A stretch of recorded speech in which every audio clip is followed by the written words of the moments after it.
Shit's Gone Sideways. Welcome back to another episode of Shit's Gone Sideways. I am here with Naomi Mourra. Hi. Hello. How you doing? So my understanding is you are Sydney's only lesbian, Lebanese, ex-Jehovah's Witness stand-up comedian. That's right. It's a lucky. Venn diagram. It's lucky we've got the Sydney part in there, I know. right? Because there's about 500 that match that description in Melbourne. Melbourne's full of us. Yes. God damn. Yes. And Perth. You should see what's going on there.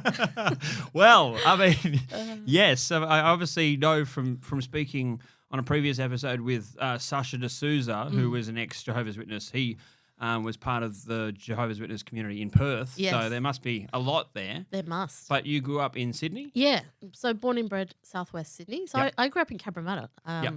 or Canley Vale, right next door, in the 80s. Yep. So I mean, do you know Sydney very well? Yeah, I grew up in Hornsby. Yeah, right. Okay. So Sydney, Cabramatta 80s was pretty full on. There was a lot of gang, drug world, Yeah. underground, I don't know, things. Well, I'm actually got a guy coming on the podcast next week named Danny Shannon, who is okay. he's like a big TikToker who was like a heroin addict for like well over a decade, and he Yep. grew up in Cabramatta, That's it. right? Yeah. And so I've listened to a couple of things him talking about just the world of what Cabramatta was like. It sounds like it was wild back Yeah, then. I think it was wild. I wouldn't know because Yeah. I was So living young, there. right? Yes, but also a sheltered Jehovah's Witness. So my exposure to that world Wasn't much heroin floating around. Well, do you know what it was? There were loads of needles in the in like the gutter. So when you're preaching door to door, you walk past Wow. quite a few like, it's pretty full on, or in the blocks of flats. At that time, it was pretty like a poor area. Yeah. Were you knocking on any doors of flats that you felt unsafe knocking on the doors? Look, at times, but I think when you're brought up to believe sort of in the best of people, it didn't occur to me anything bad would ever happen to me. And actually, that's a theme that's run through my whole life. It never occurs to me that something terrible will happen to me, and it hasn't happened. Like nothing terrible has happened. Touch wood. Yeah, So- touch wood. Yeah, it could. This interview could be the thing. But I think in some ways. A little bit of naivety helped. So I know now in retrospect, you would go into like a block of flats. It would be a really like council type flat, and everything would be amped up. Like you would have amazing electronics in the house that have sports cars. So maybe now Yeah, I look okay. back and I think, oh yeah, fair enough. That wasn't like an interesting set of priorities. It was possibly income from Proceeds of sources. crime. Yeah, Yeah. that's right. Yeah. I feel you. Well, Yeah. as someone that used to have plenty of proceeds of crime, yeah. I didn't even know that's what it was called. So there you go.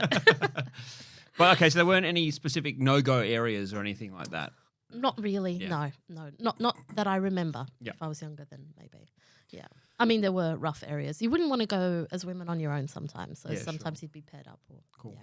So you grew up in Cabramatta. Got siblings? Yeah, so I'm the youngest of four. Yep. And the true afterthought. So like it was the three of them were within 4 years, and then 7-year gap, and then me. Okay, Yeah. right. Yeah. How about you? What's your birth order? I am the fourth of five, but there Right. was a divorce in there. So my older siblings, Catherine, Claire, and John, are 9, 11, and 13 years older than me. But then there was a divorce in there. Right. And then my dad remarried my mum and had me and my younger sister, Mary Ann. But we all grew up together. So my Right. my mum was like one of best friends with my dad's first wife. They That's hang out all amazing. the time, and they lived just down the street. So it just meant that even though these guys were my siblings were my half siblings, Yeah. we all grew up together. So we've always treated each other as full siblings. As siblings. And I mean, so I don't know about you, but for me, where there's a big age gap, it's actually great. Because you're not anywhere near competing to try and do the same things or anything like that. They're like way ahead of you. So it sort of Absolutely. I mean, feels- I grew up with like idolizing my brother. Exactly, He was 9 yeah. years older than me. That's right. And then as you get older and I got bigger, suddenly Yeah. we'd play footy together and had beers together and all this kind of stuff. But then you start to notice your siblings' flaws, and suddenly you don't idolize them know. as that much anymore. 100%. That is weird, but it happened so late. Like for me, it didn't. It wasn't when I was younger. So my sister 10 years apart. Yep. And I idolized her, spent my school holidays, because after she'd moved out, I'd spend my time with her. Very, very close to her my whole life. But obviously, she's still a Jehovah's Witness. Yes. So that was the, I don't know if it's a fall from grace. I think she saw me as disappointing her and Are your brothers still? out. No, Yeah, they were both out. Yeah. Yeah. Before I left. Yeah. Okay. Yeah. So that was where that shift of who I was closest to in terms of siblings changed. Right. Yeah. And that must have made it easier for you, considering your brothers had already forged a path there. Absolutely. Yes, absolutely. So the good thing was they'd been out for a while as well. So they had kind of settled into their own lives and, it was a bit of a distant thing for them. Yeah. So they weren't, it wasn't fresh. And when I left, I didn't think I was leaving. I thought I was just needing a bit of a break. That was... Yeah, okay. I didn't know I was going to leave until I left, if that makes any sense. Yeah. Yeah, right. So you don't send a postcard like, hey, I'm gone, I'm out. Well, you know what? You do actually... Well, you don't have to, but I did. I sent a letter to say I would like to be no longer a Jehovah's Witness. When I had decided that in my mind, Right. you can send them a letter, like a resignation letter. But there was a difference between you, the time when you thought you were just on a holiday from it, and when you sent the letter. That's right. Yeah. It was about a year and a bit after. Yeah, okay. Yeah. And even then I thought they might still be right. Yep. It took me a while to shake it from my head. I just left thinking, well, if I want to be a lesbian, I have to leave. Yes. So I did. Yeah. Yeah. So what was it like for you growing up as a kid in Jehovah's Witness? Was it a happy childhood? Yes, Yeah. a lot of the time. Yeah. The things that I think made it difficult, my dad was probably difficult in a way that, some people's dads are. So he, in terms of his personality, very authoritarian in his style. So I probably lived in a little bit of fear of him. Sure. Were they both, would you say, equally devout to the JW faith? I think in their hearts, yes, but Yeah. my mum was very active. She was a very good Jehovah's Witness. My dad didn't go to church, didn't do the preaching. He just made sure that we did. Yeah. Okay. Which is, so it was very easy to drive trucks through the holes in his, arguments and his inconsistency. It was very much, you've got to do it, but I don't have to do it. Yeah. But he sort of ruled in a way that was very, like, with a bit of an iron fist. And so I was kind of scared of him. But the religion works very well for people that want to run their families like that, because the religion is very male-dominated and father is the head of the house and all that stuff. And rigid in its rules. Very rigid, yeah, love a rule. So, there was a lot of rules to kind of adhere to. And I think broadly I was quite compliant and very sociable person. And it kind of works in that regard. I know when Sasha D'Souza was on here, and I think that's kind of one of the reasons we don't need to go through all of the intricate rules of the Jehovah's Witness faith, because that's been covered previously. But I know he talked about the struggle with, socializing with friends that weren't part of the faith, that were worldly people. Yes. Get you with the terminology. With the lingo. I know. Yeah. Be careful, it's a slippery slope. No, you're right. So was that hard? Because you go to school and you have these friends, but then outside of school, you weren't really encouraged to associate with these people, right? I know. It was very hard. And because I did have a good close circle of school friends, as close as I could possibly manage. A whole part of that network is the after school is socializing piece. I know, but right? I was quite lucky with them, actually. They were quite understanding, because I had always been such a goody two-shoes and sort of said what I could and couldn't do. I couldn't celebrate birthdays. When you're a kid, everybody else is having their birthday thing in class. I couldn't be there. I couldn't eat the cake. I couldn't give them a card. So you couldn't go to the birthday parties. Couldn't go to the birthday parties. Let alone celebrate your own. No, exactly. And they, weirdly, in retrospect, they would send me cards with the happy birthday scribbled out on my birthday to kind of, they were very respectful, I think, of the fact that they knew what I could and couldn't do. That's really cute. That's thoughtful. They wanted to acknowledge your birthday, but also respect your faith. That's right. That's right. And so I didn't have a hard time, particularly at school. Mm-hmm. with my friends. But I think I did well to align myself to friends who would protect me. Yep. So I wasn't bullied that much, just a little bit. It sounds like you're quite lucky then, because I imagine there must be plenty of kids that are Jehovah's Witnesses Yes. that would go through a terrible time with that experience. Right? Mate, look, one of the hardest things is it's not like, you know how sometimes school teachers live away from where they go to school so that they don't keep running into the kids that they teach? Yeah. It's not how Jehovah's Witness works. So when you are in a congregation, it's in your local area. And so when you preach, you're preaching in the area where you go to school and where your friends live. So it's not uncommon to run into your friends as you're knocking on the door like an idiot on a Saturday morning in polyester dress. Or even knock on their door sometimes. That's the point. Yeah, knocking on their door is the absolute worst. It's the worst. I know, it's awful. So that's not nice if you're a Jehovah's Witness kid. I think I was lucky. I was very outgoing and it meant that.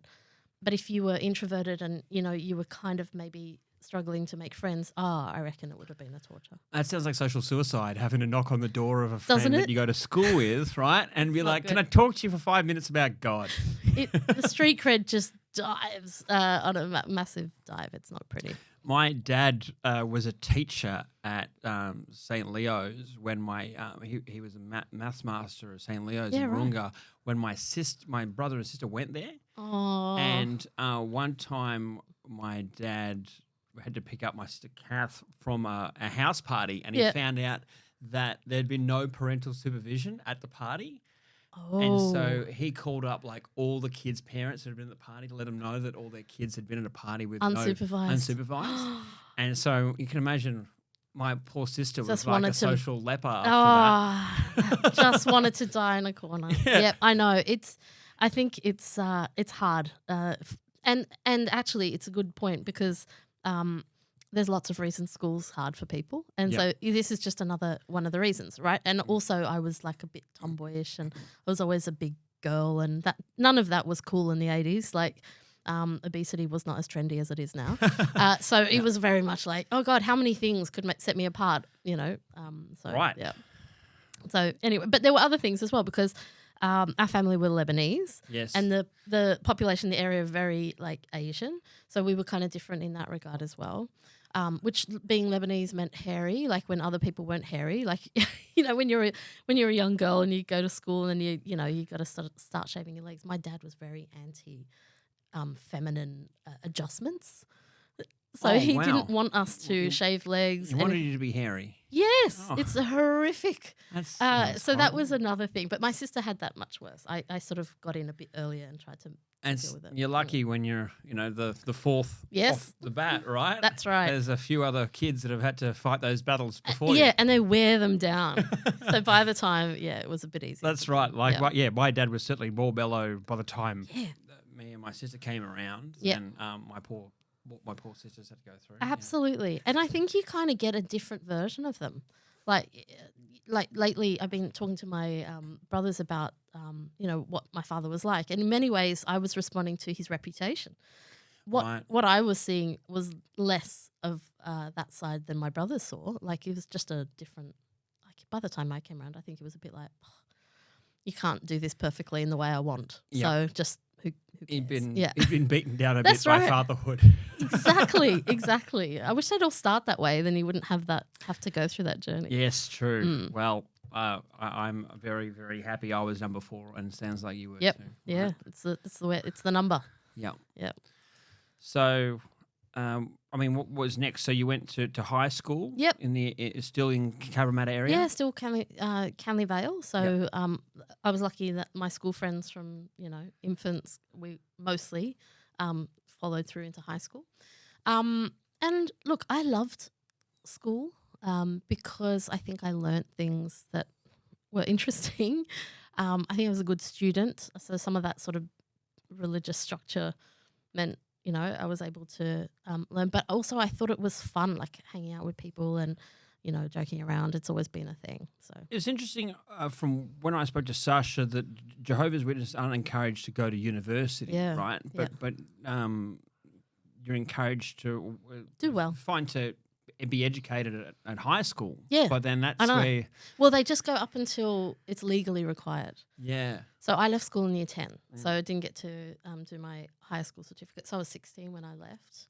And that's what you were encouraged to do? Yeah. Yeah. Yeah, and so I just the encouragement was do something that will get you some work, but the main thing is preach as much as you can, because the end of the world's going to be any day now. So what I did was I just did like a TAFE course, and then very quickly moved into preaching full time, and then supplementing it with just part-time work. How did you feel about that piece that I know Sasha talked about, that cognitive dissonance of praying for the end of the world and the destruction, right? Yes. While also having these friends who are worldly people who that would include, right? Well, absolutely. And that was a real barrier for me, because not just that, I just would think most people are good people trying their best. Yep. And of course, you always sort of, saw bad people. Yep. But I even thought, well, bad people still have potential to be good. It's hard to hold that thought and think all these people are going to get killed. But there are many stories in the Bible. So what I do in comedy is sometimes I'll pick out a Bible story and just talk to people about that story. That's great. And there are many stories in the Bible where God was just like, Sodom and Gomorrah, 2 cities, bad people. And he just destroyed everyone in those 2 cities except for one man and his family. Yeah. So it's not like he hasn't got a track record for, so I could believe that he would and he could just destroy the whole earth if that's how he, if that's what he thought was the right thing to do. I remember being so bored in prison, right, when I was in quarantine, that I was reading some of the Bible. And there was a bit I remember reading about when Jesus first appeared, when God first appeared to Moses and asked him, right, and Moses kind of knocked him back, and God was planning to kill Moses. He lost his shit with Moses. And just suddenly. Yeah.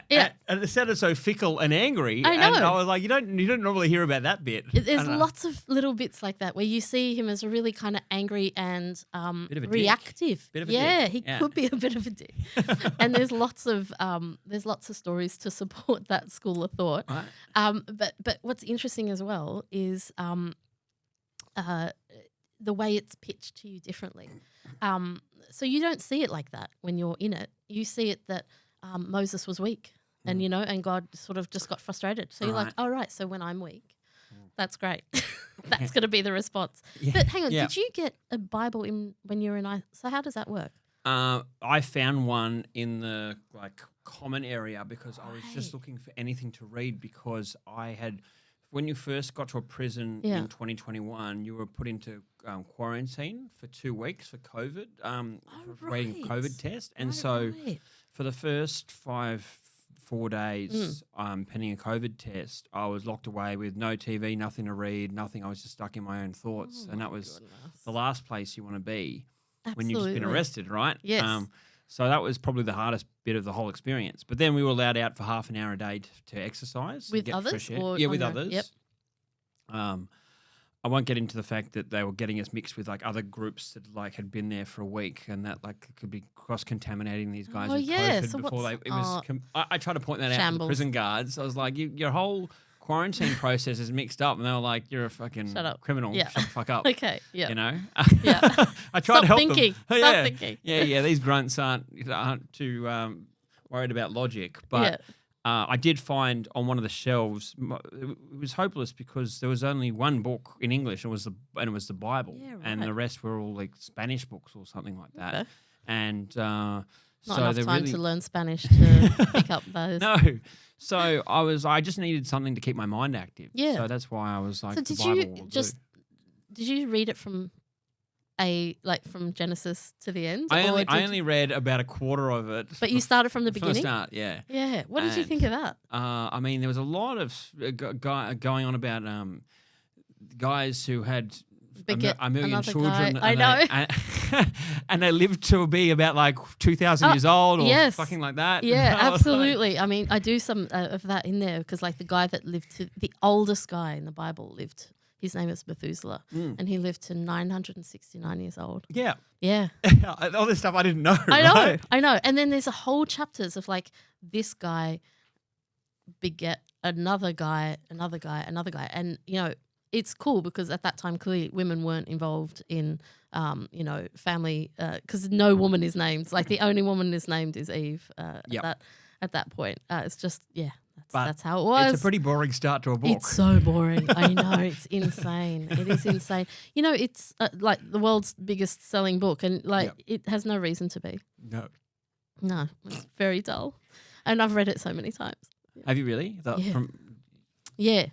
When you see in movies that they go like, Luke chapter 7, verse 12. Do you actually know? Could you? Yes, and I can recite the books of the Bible because, one Bible is made up of lots of little books, like Harry Potter series, but less interesting. And so, you'd have to know, because sitting down in church is all about looking stuff up in your Bible. They'll say something and then you would have to find it and read it. But they pick little bits and pieces. So it's like a favourites box when you go to church, as opposed to, if you read around those things or if you read some of the weird stuff, that they're not the bits they like to talk about. They like to talk about all the nice bits, which I don't mind the nice bits, but not the full picture. But when you read the full book, you're like, hold on, there's a lot of questions here. Yes, there's a lot of questions. And so is there a different, I forget if Sasha mentioned, is there a different version of the Bible for Jehovah's Witnesses? They have their own version. Okay. Yeah. Which, I mean, I don't know. I guess they can edit things in the way that they want in that version because they're big on using God's name, which they say is Jehovah. Have you compared the two Bibles? No. I'm not very. I'm sure other people definitely have. Yeah. I just couldn't I didn't care too much for that. Yeah. Well, because for me, my reason for leaving was more about my sexuality than it was about because I thought they were wrong. Yeah. And I know my brothers are different, so they had a different experience. Mine was just like, oh, I feel like this. Everyone is saying this is a really awful thing to feel, so I must repress it. And then eventually I just couldn't. So that was the main reason. How young were you when you had an inkling you were gay?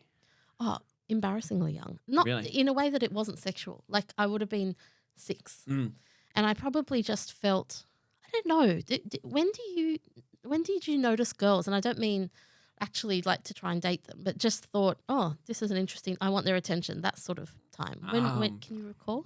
I would have been very young as well. Yeah, like about, I want to say 6 or 7 or something. Yep. Not checks. Nothing terrible, but just literally like I want to be near you. Yeah. That thing. Yep.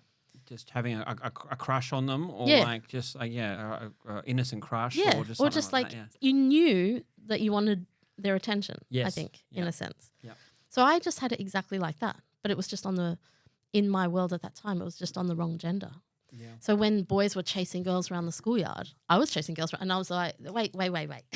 I'm heading in the wrong direction. Yeah. And because I wasn't chasing, but I felt like it. And I thought, oh, this is weird. And so when did that go from just like a subconscious feeling that to being like, actually this might be a problem? Yeah. Because this is kind of complicate my life. Yeah. Like puberty. Yeah. Okay. Yeah. And puberty for me came young. Like just the joys of it all, but I was early puberty.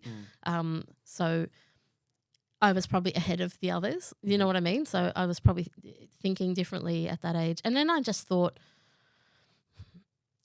at that stage, I thought this will pass because they say that. They kind of say like it could be a phase. So when you read the Jehovah's Witness literature and they target some of it at teenagers and they'll be like, don't masturbate and don't have unclean thoughts and all these things. But in there somewhere they do talk about homosexuality and they do sometimes refer to it as like a phase in the way that people do. Yeah, okay. So I thought, oh, this will pass. Maybe it's because, Do they say anything about it being explicitly frowned upon or banned? Oh, yeah. Yeah. I mean, it's considered in the way that a lot of biblical-based religions would say it was not. Like Sodom and Gomorrah were destroyed because basically they were full of gay people. That's where the word Sodom. Sodomized. Yeah, right. That's right. That's where it kind of came from. So it was very clear to me in the short references that there were to gay people in the Bible that it was bad. Like, you shouldn't. So, yeah, I wasn't exactly, and I didn't know a gay person at all. Like, there's just not actively. Actively? Yep. I don't know. Can he be active? Yeah, I think he can be actively gay. I don't know. Someone who was identifying themselves as. Yes, thank you. Good. Yes, exactly. So I didn't have any sense of what that would look like. So as it sort of really ramped up, and I thought, oh God, this is bad. Like, I'm a bad person, definitely. Were you involved in like having social conversations with your girlfriend, your friends, where about boys, and you had to like you had to bluff it? I did, absolutely, yeah.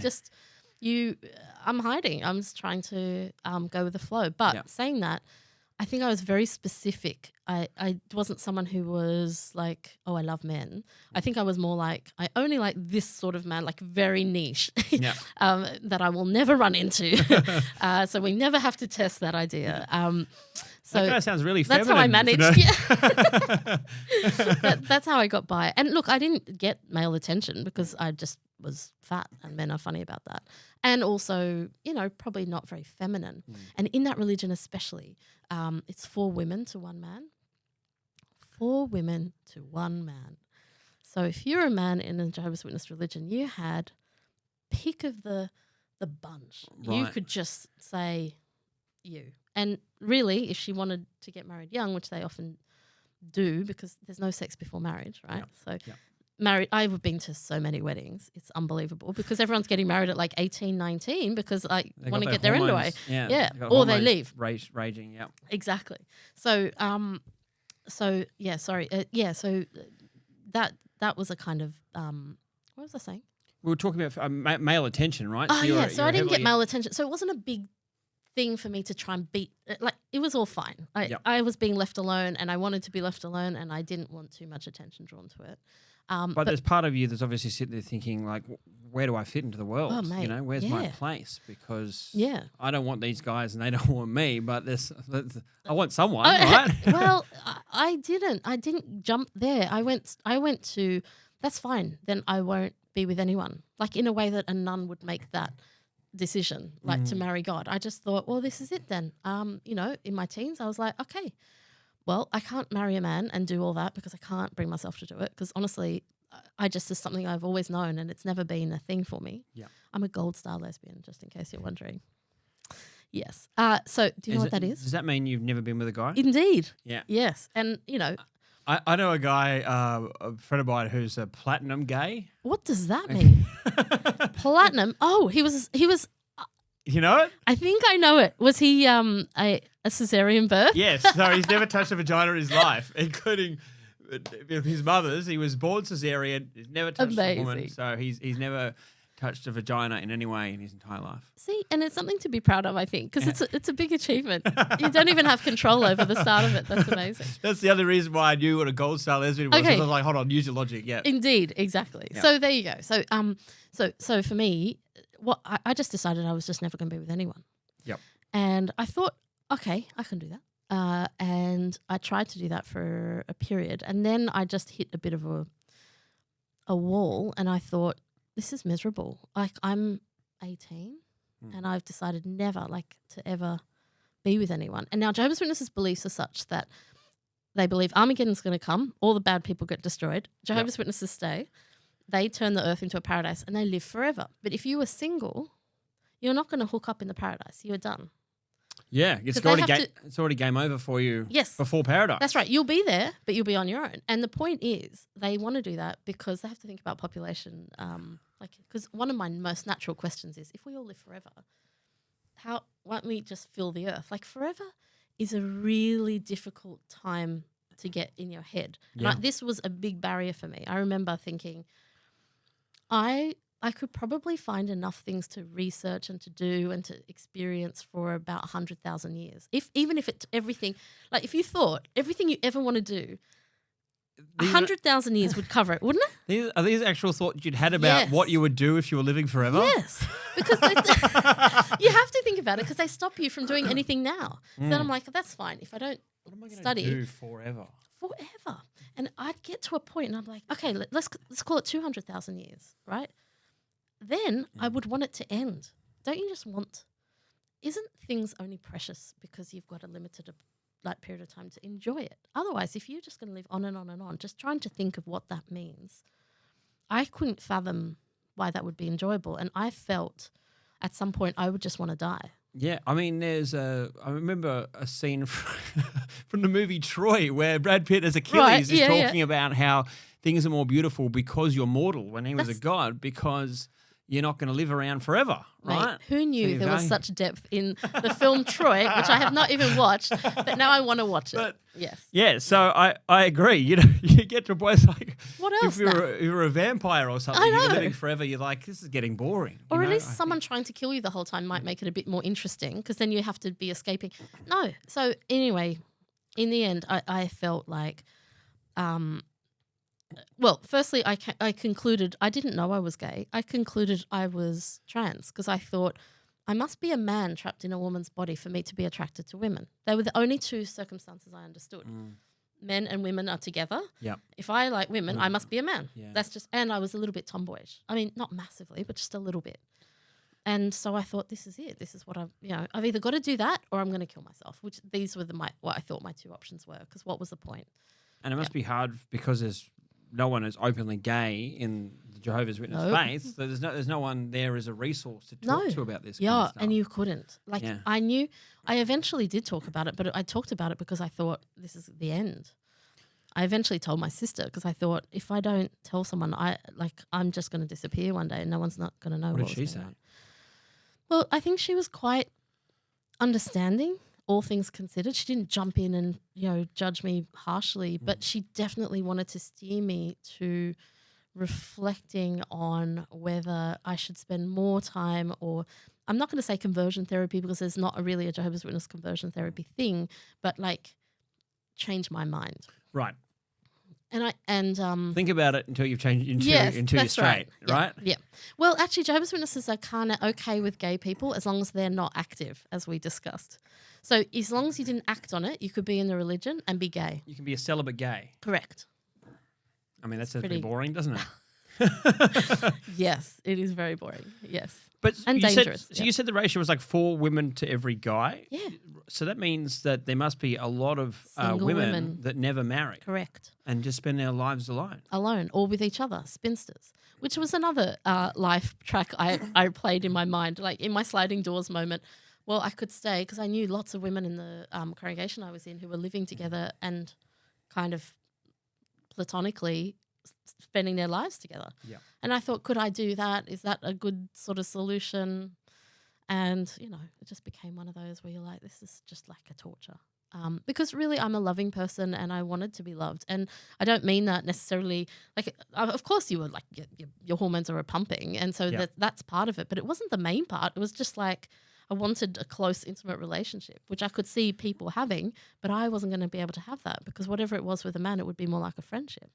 Yep. And I don't, I mean, sex life is so important to people's lives, right? Yes. And if you're saying that, I mean, it sounds like it's much more advantageous in Jehovah's Witness to be a man than a woman, right? Oh, my God, yes. And that's another reason why I thought I must be a man because I'm like, I'd be laughing. It used to really frustrate me. I felt like I had currency in the wrong gender. Like, you know what I mean? I felt like all the things I knew I was strong at, whatever, was not helping me as a woman in the Jehovah's Witness organization because no one's like, you know what? If you're going to have these 4 women to choose from, why don't you go for the short, fat, funny one? Like, that's awesome. That's going to – and they're never doing that. It's not a thing. No. So it's like it was quite hard to kind of go, well, it's like being in a foreign country with your own currency. It's like, well, this is not working here. Yeah. And it's very annoying. So, yeah, that was another one of the reasons. But, I mean, certainly – it didn't take it literally took 1 or 2 trips to a lesbian bar to know that I wasn't trans. That really to me was a reflection of my stupid and narrow upbringing, both as a Jehovah's Witness, but also in my culture, which at the time was Lebanese. And you don't really see, in that culture, it's not that acceptable either. So, yeah, sort of double whammy. Did you have close friends within the JW faith or outside of it that you could confide in with this kind of stuff? Or was the only person you spoke to your sister? Yeah, the first person was my sister. I did have close friends, but I couldn't tell them this. There's a real culture of dobbing. So if I'd done something wrong against the religion or was starting to talk about things that I probably shouldn't talk about, we were all trained to talk to the elders, to talk to the priests about the fact that this is what you had heard from this person. And you do it with this intention, not to get them in trouble, but to save them. Yeah. So that's how come you would do that. I mean, that's probably why there's so few Jehovah's Witness criminals, because snitching is frowned upon in the criminal fraternity, right? Exactly right. They're not cut from the right. What, you dobbed? Yeah, it's not going to work. Although there are many criminals in the Jehovah's Witness organisation, I'm sure. Oh, not, you know. Not you know of, yes. Yes, yeah. But, I'm sure it happens. Because what you do is you get very good at living a double life, right? Which I'm sure, I think there are some criminal aspects to that where you can switch off one thing and go into a different zone and not really see an issue that this is your this persona and this is something else. You're having multiple masks. You know? Yeah, exactly. And you get caught out. It's not good for your mental health to live like that. I mean, I did it for over a decade and it's exhausting. It is. And so what happens is you kind of want to escape it a little bit mentally, like, and you just want to be like, so this idea of just blow the whole thing up is what I ended up doing, right? Because I felt this way, but I knew I couldn't stay because all those options were very depressing, although I tried thinking about them. Where were you when you were having this thought process? Well, I was living with a friend of mine who was a Jehovah's Witness not far from where I grew up, so like quite close to mum and dad and stuff, but I wanted to get out of the house. So I was living with her. I was preaching full time and had a like crappy part-time job to supplement that. And so this was after the age of 16, so what, 17, 18, 19? Yes, yeah, about 18, 19 is when I'd sort of moved out. And I guess at that point I was trying to be the best Jehovah's Witness I could, because it's not like you're like, I feel like I have these, gay feelings and, I'm okay about it, but they're not okay. It's like, no, I'm not okay. This is a really bad thing for me to have. I'm a really bad person. That's the starting point, So you're not like, don't judge me. You're like, I'm judging myself. Yeah. It's not anyone else, adding to that. I mean, they do, but not intentionally. That sounds like a hard thing to be grappling with and a heavy burden. It was a bit of a heavy burden, which sounds so stupid now because I hear lots of stories about people that suffer for years and years. Like I know people that were gay who got married, had children, and then, really waited to their 40s and 50s to be able to get out of it and express how they actually feel. And I'm not saying I wish I'd done that. I'm just mildly appalled that it only took me like 2 years of trying to live like that before I was like, I can't do this. We've all got different loads that we can manage, right? Before it's like, this is just too much. It's too much. Our pain thresholds are different. It felt like a really long time, but now I look back at it and I think it's such a short time in my life. But I was in so much, I think, internal turmoil that I didn't feel I could sustain it. So I got to a point where I was like, this is it really. I'm just either going to – look, if I'm going to be gay, I'm going to die at Armageddon, right? So I may as well just die now or die at Armageddon. They're my two kind of options. They're both shitty options, they're right? They're shitty options. I know. Yeah. So I got to a point where I was feeling quite like that and feeling very low. And it was probably I'm not a depressive that way, but I was literally not leaving the house 2 weeks, not getting out of bed. So had you gone to a lesbian bar during this phase? Never. It was later? Yeah. Later. Okay. Yeah. And then what happened was I wrote an email. So both my elder brothers who had already left had just moved to London together and they got a house share with their partners. And that was, they were kind of there to do some European, do the European thing, spend some time. And was that in scandalous in your family that they left? No, because they'd already, my dad was already shunning them. He wasn't talking to them because they'd left the religion. My mum had always talked to all of us all the time. Yep. So she'd never done the shunning thing. I'm very, very grateful. Did your brothers leave at the same time? No. My eldest brother left first. Yep. And then my other brother left after that. And he had tried getting married and living a life that he was supposed to and then sort of woke up to it after a few years of marriage, and so kind of left all that. And together they were, I suppose, I think my oldest brother was helping my other brother, and then they kind of both moved to London. So then I write an email back in the day when, email was a novelty. And I did a big dump of everything to my next oldest brother, not my eldest. Yep. And I said everything, how I felt. I said I thought I was trans.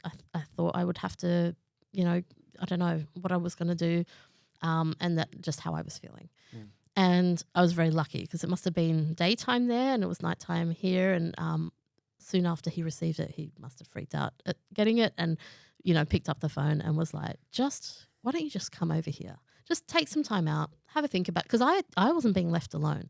So people knew I was down and not really engaging. And the way Jehovah's Witnesses work is they surround you with love and because they want to make sure you don't go. Right. So they were sensing something was wrong, and then I was Must getting... be a key indicator that someone possibly is having doubts. Yes, right? yes. When And if you have doubts, they're not so much on addressing those doubts. They're more like embracing you with love and smother you with love to try and distract you from whatever thoughts you were having, right? Yeah. And I think I just felt like I just couldn't get enough headspace to really think, what am I going to do? But all I felt was just overwhelmed. So he was like, I'm going to send you some money in your account because, you had to get a working holiday visa, had to have a certain amount of money in my account. I'm going to get tickets. And 8 weeks later, 8 weeks again, I flew to London. Was that frowned upon within Jehovah's Witness that you were even leaving the country? Oh, no, they were okay with that because I'd said I would go to to Jehovah's Witness congregation in London. Yeah, okay. And that's what I thought I was going to do. I never did. And not even once? No. Very soon after I arrived, I think my brothers were like, all right, want to give me some space. But my brother and his girlfriend took me to my first lesbian bar in London, and that was like... So they were like, okay, you're here now, cut the shit, you're out. This is No, they were treading very gently because I was fully still in my head. Yeah. I thought I was, So they were just like, not pushing too hard. But maybe they thought, we show her a bit more of the world. That's it. I think they she'll would make just her own conclusion, right? I think they were just like, let's do just get a row of lesbians in front of this woman and see if that helps. Do you know what I mean? Like some kind of therapy. So, and did it help? Not immediately, but very soon after. Yeah.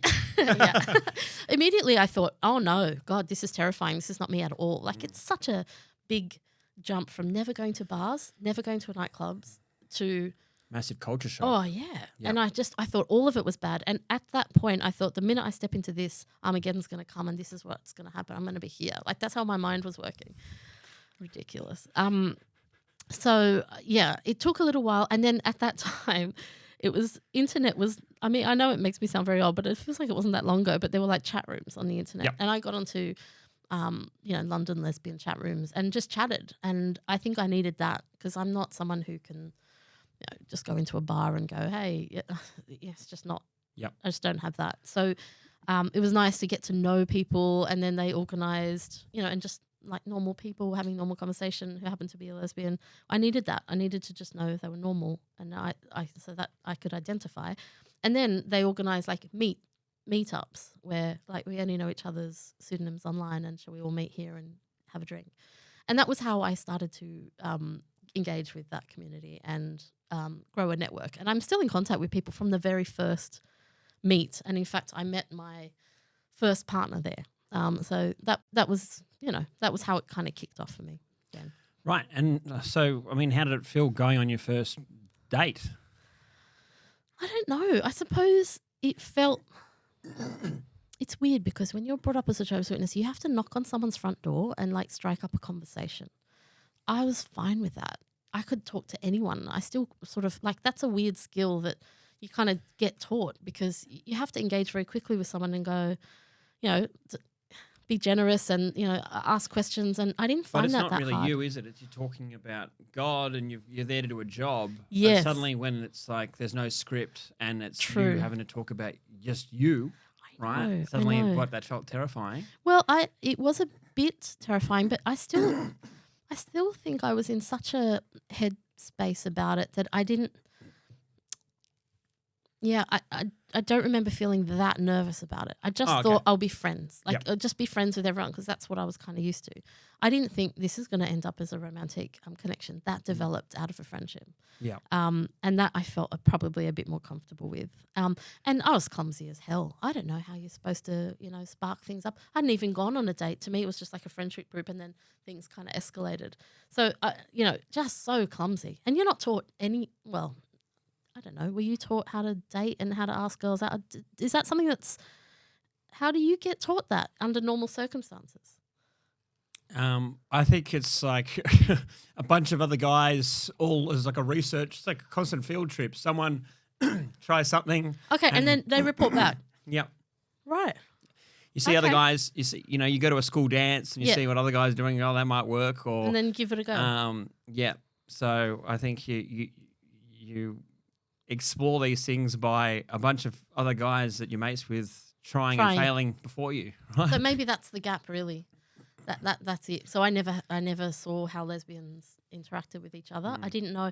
I'd always known men to do the approaching. So it's like, who approaches when it's two women? Like, I don't know, some very boring and basic things now on retrospect. But that was kind of, I was like, who takes the first? I don't know.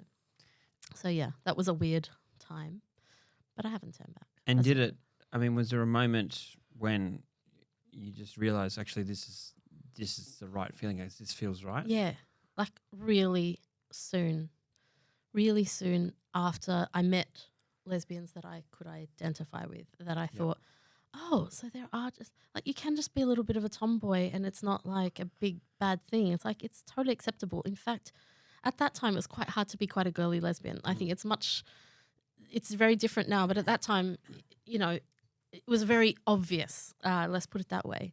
And so I was like, oh, okay, that's considered okay. And there were all sort of different types of women, and it was very female focused without feeling like we all just have to bow to men. Yeah, which was what I was used to. It's like, yeah, men had a lot of the power as I was brought up. So it's weird to take that away and go, oh, we're still okay. Like, I don't need a man to make me laugh. Like, I'm making you laugh. That's fine. I don't, I would often have to. Right. Thank you. Yeah. You wouldn't understand. No, but it is a weird thing. Like, yeah. Anyway. And when you had your first kiss, it was horrific. Was it? Yeah, Why? because I just dived in. I'd never kissed anyone. Well, what happened was I had met up with someone who I'd met on the internet, and she's like, come up to Manchester. So I was like, an idiot. Who would do this now? Never met her in my life. And I got on a train from London to Manchester to meet her and stay with her. This is just huge alarm bells. Murder plot, right? It really does. And that's the thing. When you come out of a religion, you're so naive and you're so vulnerable to bad people. And I don't know if it's a combination of luck or whether I did use some intuition to go, she's okay. But I got there. By the time I got there, she had hooked up with another woman, right? So they were there together. So that's fine.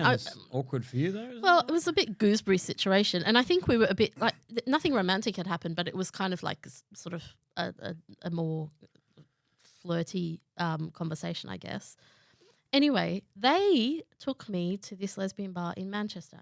I want to say it's called Vanilla, and that was just so awkward because it was a very intense environment. I was still quite fresh out, and so I was a bit nervous. Yep. And then they were fully like, you have to have your first kiss, because I hadn't at that point. And I was like, oh my God, this is a nightmare. I know I have to break this dry spell of my first 19. By then I was 21, 21 years. I need to actually kiss someone. It was not great, but in a way it kind of just got that out of the way. Yeah. Yeah. Just get rid of the mystique or whatever. Yeah. You're putting it on a pedestal. It just need to be done so then you can move on. Exactly. Yeah. And it was nice because even I'm sure it was awful for her as well, but at least it wasn't someone I really cared about. So that was kind of good to just get that out of the way. Yeah. But did that help you to, I guess, reaffirm that this is right for me? Yeah, I think so. I mean, by then I was on that train. I just needed to find the right stop. So I was like, okay. Just need to kind of navigate my way through. And so how long did you live in London for? I ended up there, ultimately 11 years, but I came back to renew my visa, and then I went back again during that time because I was on a 2-year working holiday visa. Yep. So, but I loved it there. And now I think it's not a bad strategy, and I can get why people sometimes just leave an area to do things like come out or to leave a religion and something, not be around your community. It was really unfathomable for me to go and try and come out here where I thought I knew people, people knew me. I just couldn't deal with that. Well, I mean, when Sasha shared his story, right, about leaving the Jehovah's Witness faith, Yeah. I mean, it was so hard because he got kind of cut off from all his friends and family and had to start from scratch Yeah. while in Australia, right? In the same street, yeah. Whereas when a lot of people, nothing to do with leaving a religion, go overseas, they have that feeling of starting from scratch, right? Yes. You've got to make new friends for the first time. You've got to do all this stuff. Yeah. So it does seem easier in your head to think of it, that's right. when you're doing it from an international trip point 100%. of view, right? Yeah, Because and that's exactly right. You have to find yourself. That's why people go overseas, to go, who am I? And this was just part of that. Who am I as a woman, and who am I? What do I believe in? So they were the two things that were kind of happening at the same time. But so you told your parents, you told everyone that you were leaving the faith a year and a half, or after you got to London? I got to London. Yeah, I suppose it must have been around that time because I knew I would have to come home to renew my visa. And while I was away, I did tell my sister, who then told my mum. And my mum really struggled, with that news. But did your dad find out then? No. Okay. I wanted to tell him in person. Did they find out the double whammy that you're leaving and you're gay? Well, it means the same thing. In a sense. Okay. Well, sorry to use my hand this way, but if I was going to be a lesbian and active, I would have to leave. Yes. Yes. But if you were just saying I'm leaving, and by the way, I'm also a lesbian, then there's the double, right? That's true. Well, I said it the other way around, and this is how I felt. I'm a lesbian, and so I have to leave. Got it. Okay. I wish I didn't have to leave. Yeah. That was kind of how I felt, but I do because this is how I am. Yeah. So that was... And that's what I think. My mum was very hurt. Like the whole thing was devastating for her, and probably I swear. I mean, again, time warps over years. But every time I would call home, she would be crying, like she would be upset. So I would avoid calling, and she was just thought. Well, in her mind, I was going to die at Armageddon. That's it, along with my two brothers, because that's how they're taught. She's got one kid left. She's got one kid left. Going to paradise. I know. Forever. I know. Lucky it's her favourite. So no, I don't know that. No, she doesn't have favourites. She's good. Yep. But yeah, I think that and I knew that would hurt her, and she wouldn't get it. Like, she was never going to. She was just as naive, if not more naive than me. She was brought up in a little village in Lebanon, moved to Australia when she was, she's got no clue what the bigger world is like. So I guess she thought it was dangerous, and, I was not near her and all that stuff. So, yeah, she's come a very far way in her acceptance or, tolerance of it. I mean, it's great that you can still speak to her through all that, right? Yeah. Because so many don't. Can't. Exactly. Well, that's another way that I feel lucky. So I feel lucky I had somewhere to go when I left. I feel lucky that I don't know. I've been lucky for something awful to happen. This is probably as good as I can expect it to have gone. Yeah. So yeah, I'm pretty grateful. Pretty great. That sounds wanky. Cut that out. I think it's fair to be grateful. All right. Well, I am a bit grateful. Yeah, because it could have been much harder, and because now, because of the work we do with recovering from religion, which are like support groups for people leaving, like peer support groups. You hear of stories and you're like, God, I don't know if I could have done it if there was nowhere to go. I don't know what I'd be capable of, because really, if there's no one to look out for you, that is exactly why people kind of struggle and, sometimes really suffer and go back. That is the whole point of why they shun you, is so that you come back. Yep. Well, they also do it to protect themselves, just in case things work out. They don't want their people to know, oh, actually, you might have a nicer time not being there. So they're protecting themselves as much as they are, trying to get you back. I mean, it sounds a bit like, when some guys get out of prison, right? Yes, and they only feel like they connect with and identify with other guys that they went to prison with. Yeah. And the rest of society can shun them. And so you can see how easy it is for guys to fall back into a cycle of crime and end up back in prison, right? Because that's all they know. I do understand that feeling. And when you hear about those stats, and like I would totally get it. There's a comfort to, I'm not saying it's enjoyable, but there's a comfort to knowing to your community. Yeah. And so if your community happens to be behind bars, you'll be potentially more comfortable there. Yeah. Especially if the big wide world is awful to you. If there's guys that you've been in prison with and you've gone through crisis points together and you've had this kind of shared trauma, and then you get out and regular everyday society won't give you a job, won't give you a bank account because you're a former bank robber, all these kind of things. Yeah, right. And suddenly your life's so hard, and suddenly the only guys that buy you a beer and give you somewhere to stay are guys that were in prison with you. Suddenly you're like, makes total sense. The criminal fraternity makes sense. Yeah. Right? So how do you not? How do you not go down that? I mean, I was very lucky that my friends and family just were there for me. But a lot of guys don't have that. I had I had my parents' place to stay at, and I was off. Luckily enough, I had friends that offered me jobs and employment and helped me to get back on my feet. Yep. I realised how privileged I am for all of that. A lot of guys don't have that. So it's exactly all the education and resources to pick themselves back up. That's right. Which is why I try and. That's why comedy is so important to me, right? Because I want to show guys like you don't have to keep doing the same thing. Yeah, You absolutely. don't have to continue being a criminal. You don't have to keep breaking the law. That you can actually have a think about what would you really want to do, and if you think about that and work at it, you can do something with it. Yeah, you can. And I think you're right to sort of say. Oh my God, the parallels are quite weird in a sense. Yeah, right? That's why as soon as you were saying that, it is quite weird. I'm like, oh, you're right. Because now I think to myself, I don't feel if people go back, I understand why they go back. So I wouldn't judge them for it. And I'm not saying you should have just pulled yourself together. I would never have that position because I think you're right. I think there's some privilege to say you can pull things out.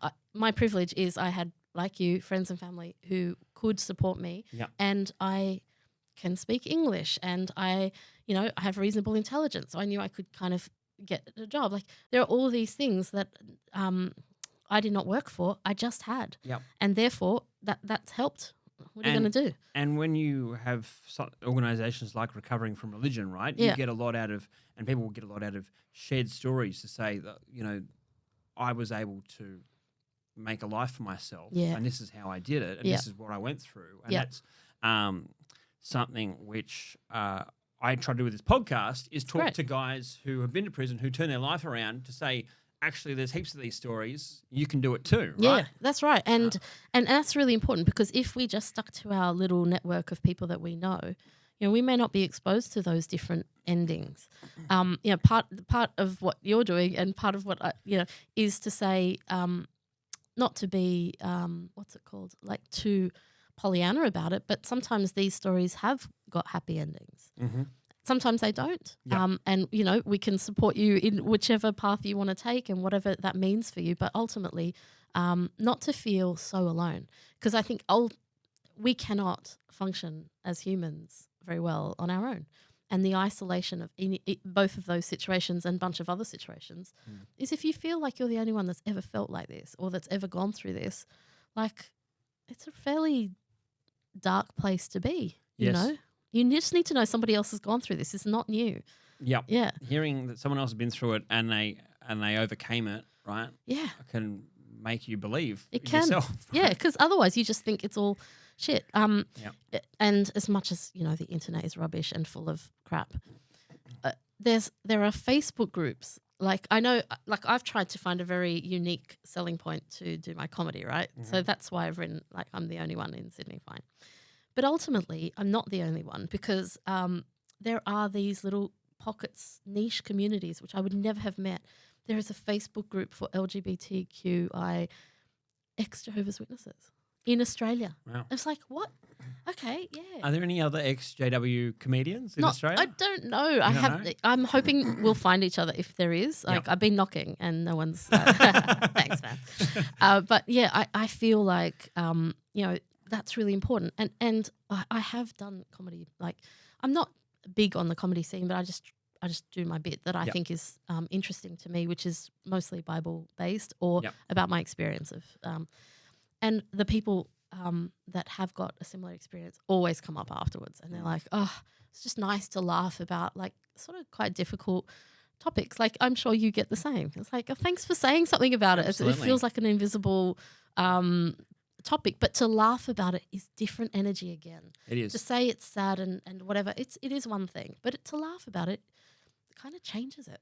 Yeah. It's weird. I think it's a way of fighting back against it, right? Yes, that's right. To laugh at it. That's absolutely why I started doing jokes about my time in prison and getting arrested, because it was either that or cry about it, exactly. you know? And you've probably done that. Like, you know what I mean? I feel like I'm done with that. But you do. They say comedy is tragedy plus time. You do need time to get over it. I had never thought about, I had thought about doing stand-up, but I'd never written any real jokes until I went to prison. And suddenly then I had plenty of material. I was like, this sucks. This is all funny. Yep. I mean, I love the ones that you do about like the menu. That's a very clever, like... I get a lot of people message me about the prison food reviews to say, "Oh, my loved one's in prison right now. This helps me feel closer to them," and that's quite. That's and then cool. I'm like, "Oh, that's cool." Yeah, that is very cool. I love that. You know, because I needed something, because my mind was just going nuts in there. I started to do them just as a way to keep myself sane. Yeah. And then it was a fun thing for me and my cellmates to be. I'd be like, "What did you give it? 6.4." You'd be like, "Oh, way too high, mate. That's a 5.8." Oh, it's brilliant. It's really good, and that means you used humor to cope even in that situation, which makes total sense. Well, that was when I laughed. There was times in prison when things were so funny, and I laughed so hard, and I'd forget where I was. You know, right. And that was the reason why I was like, I got to do this with my life, because if you can forget that you're in prison, then you're like, that's pretty powerful stuff. Yeah, it really is. And laughing and all the hormones and all the good stuff that you get from just laughing. Yeah. So I was like, if I can spend my life making people laugh and forget about their own shit for a few minutes, that seems like a pretty worthwhile use of time. Yeah, absolutely. Yeah, it is. It is, and it will continue to be, because there'll always be people, and that's how I feel. I don't feel there's going to be a way that you can solve people going to prison, or I can solve people getting caught up in cults. But I really want to, as much as possible, also help people avoid those things, you know? And everything in between, whether it's job loss, divorce. There's a million miserable people out there, right, that need a laugh. Absolutely are. That's right. I know. A lot of people that are in desperate need of a laugh. They do. So how old were you when you celebrated your first birthday? Oh, I was 22. Yep. Yeah, I know. And, you know, it's weird celebrating birthdays when you've never celebrated it. I know some people love it, and then they're like totally into it, trying to make up for lost time. I find it awkward, and I don't have the positive associations like you might, when you're a kid and people are all gathering around and they're trying to sing to you, and I just were like, please do not give me any attention. Was Christmas any better or same thing? I didn't mind Christmas, because to me Christmas was a family, people gathered round thing. I'm not big on presents. Like, I don't need I don't. That's not my love language, or whatever else you want to call it. So I like giving presents, but I like time. Yeah. Like and my connection. family do for like my extended family when we had Christmas events, because we didn't really need anything either. Yep. We'd all do like a Secret Santa, but we donate money to charity, and then the Secret Santa was just, it had to be a shit present. I love that. Had to be like the worst thing you could find. It had to be $10 or less, a shit present Brilliant. you could find. And so what did you? I'd get like I remember one time I chucked in like some TV series. It was like season 7, disc 8. Oh, that's a torture. Of like Andromeda or something like that. Brilliant. Or one time I found at some homewares place, it was a bar of soap in the shape of Jesus Christ, and it was called Hope on a Rope. And that's very, very good. And what, you're buying them for others, or did you get that? So you wrap them up, you chuck it. You wrap them up and chuck them all in the basket, you and don't then know. and then it might say like for a man, or for Right. a woman, So or otherwise it could be unisex. Yeah, but then you just draw out a random one. That's cute. I And love so that. So much more fun. You get much more fun out of a novelty present than something Big full on. I know, because I just look at it as such a financial burden for families, like at that time of year. Yeah. I'm like, why are we doing this? Yeah. Why? Because that's when Jesus was born. No, it wasn't. He was born at a different time of year, you know, and this was just used as a way to bring on board pagans and Christians together to celebrate something all at the same time. Right. That's why I didn't celebrate Christmas growing up. That was the reason I gave as a 6-year-old why I don't celebrate Christmas. So I think part of me is a bit like, I still think that. It's like, it is weird. Yeah. But anyway, I do enjoy the fun sides of it. But I still struggle with birthdays. I don't like that kind of attention on just me. I know that I also then do comedy. I don't know. It's hard to explain. It's hard to explain.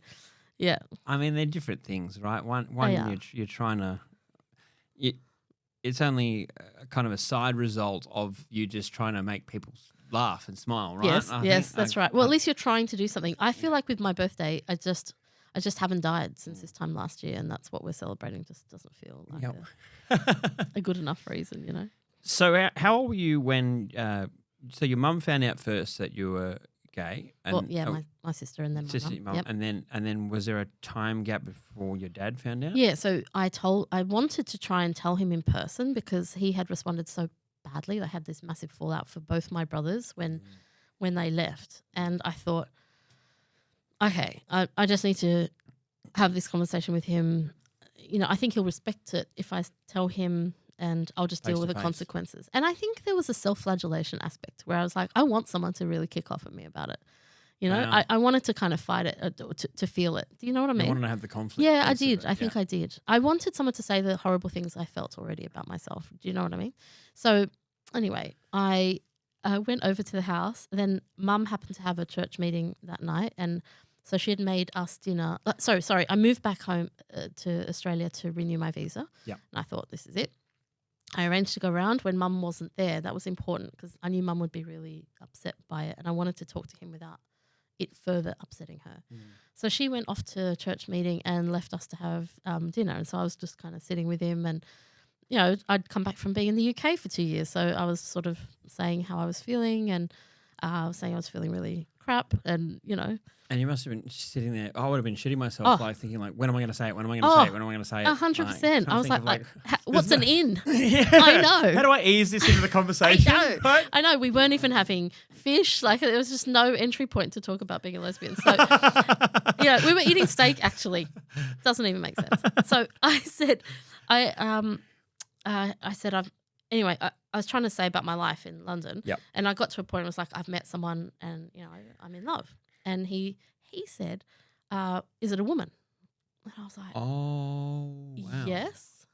And he very calm, and he was so calm. And I was like, okay, just, you know. So does that mean your mum had said something? I don't know. Or he might have suspected. Yeah. And then he sort of very calmly said how revolting it was and how against it was, the nature, and sort of very calmly. It wasn't sort of, and I was like, yeah, I know you think that, and, you know, well, anyway, it is what it is. Yeah. Finished up our dinner. Okay, see you later. And I go. And I'm like calling everyone, like, it went unbelievably well. I'm like, this is crazy. I just cannot even believe. Like, he said the things, but he also didn't shout at me and kick me out. Like, it was like, oh. So it felt more like he was just saying it because he had to say it, but it wasn't. That's what I thought. There was no strong feeling. No strong feeling, yeah. And then what happened? So I'm like, oh my God, this is unbelievable how this has gone. This is great. And dream result, as much as it could be, right? Yeah, that's right. However, over time, he just stopped talking to me. So he didn't have a big bang ending. He just gradually would say less and less, and not, you know. And my dad is crazy in the sense that, you know, if we called the house, eventually I moved back to London. If I called the house, and, you know, Mum was there, he'd be like, straight over to Mum. He like, once he knew it was me, I'd be like, hi Dad, can I speak? And then he wouldn't say anything. And then eventually, if Mum wasn't there, he'd be like, you know, Mum, no home, and hang up. And then eventually, and then I just thought, this is so stupid. So my strategy was to just say, hello, can I speak to Linda, please? And he would like, I'm sorry, Linda's not home. Can I take a message? And I'd be like, yes. Can you tell her that her daughter Naomi has called to speak to her? Because he wouldn't recognise my voice. You're pranking your own I know. dad. I'm like, this is stupid. But I felt somewhat empowered because, you know, every time you just get hung up on or you're like made to feel like you don't exist. It's like, but if you put on a fake voice. I know. I mean, it's not like the radio show prank, thankfully, but that, like, nothing terrible ever happened. But yeah, it made me feel a little bit like a bit of power, or power's not even the right word, but some kind of control of that situation. So yeah, it's quite funny. Very weird. And so you didn't talk, but basically basically with him for many years. So I lived all the rest of the time in London. Obviously, I'd come back for visits I mean, I would avoid it by then. You know, Mum and I would meet out in a cafe. Then I came back to Sydney to live, and Mum and I would meet regularly, but it would be outside the house. And anyway, and then during COVID, when there was a toilet paper shortage, I managed to get like an 18-pack of 3-ply Kleenex toilet paper. Coveted. Everyone wants that. We will never think again. How did she get it? It was being unloaded in my local supermarket. Holy and I shit. messaged my mum and said, are you guys all right for toilet paper? And she's like, oh, we're actually a bit low. And where they were is where all the fighting in the supermarkets were. So I knew, no. So I was like, okay, well, I'll drive and drop some off. Which now this would be the first time I was driving up to the house for a really long time, because normally we'd meet outside the house. And I knew he was home because it was COVID, right? And everyone was in isolation. Of course. So I was like, oh, you know, just can't be. And by this stage, I'm in my 40s. He would just hide away when you were over, or what would he do? No, he would just walk. He would just like not acknowledge me. Yeah.